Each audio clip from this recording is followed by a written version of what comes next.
জমে উঠেছে বিয়ের অনুষ্ঠান। অতিথি অভ্যাগতেরা একে একে আসতে শুরু করেছেন। বিয়ের আসরে সাদা শার্ট ও প্যান্ট পরে হাজির পাত্র। ধীরে ধীরে বিয়ের মণ্ডপে কোলে চড়ে হাজির হলেন পাত্রী। দুপায়ে হাঁটতে না পারলেও কোণে কিন্তু সাঁতরাতে ওস্তাদ। আদতে পাত্রী একটি জ্যান্ত কুমির। সম্প্রতি অদ্ভুত এই বিয়ের আসর বসেছিল মেক্সিকোয়, যেখানে কুমিরের সঙ্গে বিয়ে দেওয়া হলো খোদ একটি শহরের মেয়রের। দক্ষিণ মেক্সিকোর সান পেড্রো হুয়ামেলুরা শহরের মেয়র ড্যানিয়েল গুতেরেসের সঙ্গে ধুমধাম করে একটি কুমিরের বিয়ে দিলেন এলাকাবাসীরা। সেই ঘটনারই একটি ভিডিও ছড়িয়ে পড়েছে সমাজ মাধ্যমে। ভাইরাল হয়েছে ভিডিওটি।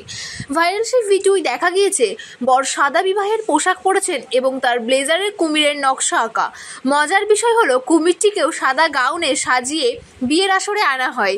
অতিথিরা কনেকে কোলে নিয়ে মেয়রকে সামনে আনেন।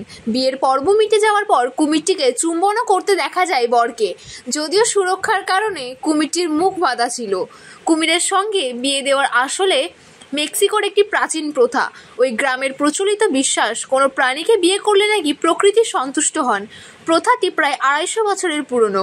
সে দেশে যারা মাছ ধরতে সমুদ্রে যান তারা মনে করেন কুমিরকে বিয়ে করলে জীবনে সৌভাগ্য আসে, চাষাবাদও ভালো হয় বলে বিশ্বাস তাদের।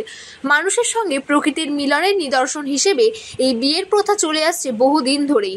সে দেশে কুমিরকে ধরিত্রীর প্রতীক বলেই মনে করা হয়। তার সঙ্গে বিবাহ বন্ধনে আবদ্ধ হতে হয় স্থানীয় নেতাকে।